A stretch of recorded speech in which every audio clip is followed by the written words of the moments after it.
la femme découvre soudain que le rouge à lèvres de sa meilleure amie est exactement le même que celui qu'elle avait trouvé la veille dans la poche de son mari. Mais la meilleure amie affirme que c'est un cadeau de son petit ami. La femme sent immédiatement que quelque chose cloche. Le lendemain, elle décide donc de rentrer du travail plus tôt que prévu. Et comme elle s'y attendait, elle surprend son mari avec sa meilleure amie. Celle-ci n'essaie même plus de cacher la vérité. Elle avoue qu'ils étaient déjà ensemble avant le mariage. Le mari, lui, n'a épousé la femme que pour son argent. À ce moment-là, la belle-mère sort de la maison. Mais au lieu de s'inquiéter pour sa belle-fille, elle se précipite vers la maîtresse pour s'assurer qu'elle va bien. Puis elle commence à insulter sa belle-fille, la traitant de grosse truie. Furieuse, la femme s'en prend à sa belle-mère. Mais son mari la pousse violemment, et elle tombe contre un meuble, perdant connaissance sur le coup. Voyant cela, la maîtresse dit froidement: « Et si on l'enterrait directement ?» Les trois complices se mettent alors d'accord, et emmènent la femme inconsciente dans la montagne. Une fois là-bas, la belle-mère jubile. On s'est enfin débarrassé de ce gros porc. Le mari, soulagé, ajoute: « Je n'aurai plus à supporter sa face de truie. » Et la maîtresse, toute excitée, promet qu'elle prendra bien soin de son homme. C'est ainsi que la femme fut enterrée vivante par les trois personnes en qui elle avait le plus confiance. Mais une fois seule, une main sort soudain de la terre. Elle rentre péniblement chez elle, et croise par hasard un homme envoyé par son père. Il s'avère qu'elle est en réalité la fille perdue du plus grand milliardaire du pays. Son père, fou de joie de l'avoir retrouvée, lui offre un hôpital tout entier et des lingots d'or. Alors qu'elle commence à se sentir revivre, une annonce à la télévision l'ébranle.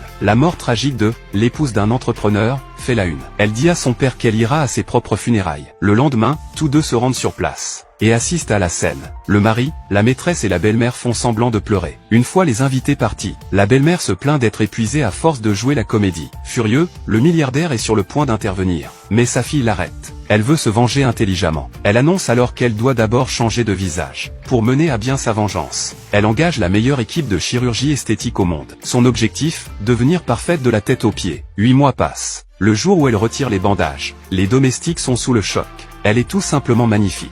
Le jour tant attendu arrive enfin. C'est le mariage du mari et de la maîtresse. La femme s'y rend, dans son nouveau visage, en tant que fille du milliardaire. Le mari, croyant voir une opportunité, l'interpelle aussitôt, espérant pouvoir se rapprocher d'elle. Elle lui glisse alors discrètement une carte de chambre dans la poche, ajoutant: « Tu peux venir, si tu n'as rien de mieux à faire. » Le mari hésite, mais sa mère voit là une occasion en or, et l'encourage vivement à y aller. Pendant ce temps, la cérémonie commence. La maîtresse vient chercher le mari, mais il lui dit qu'il a une urgence et ne viendra pas. Une dispute éclate. Finalement, il pousse la maîtresse au sol, et s'enfuit pour rejoindre la fille du milliardaire. Il la laisse seule, couverte de honte devant les invités. De son côté, la femme demande au mari de bien se préparer. Celui-ci, surexcité, s'imagine déjà une nouvelle vie luxueuse. Quand il est enfin prêt et entre dans la chambre, ce qu'il voit, c'est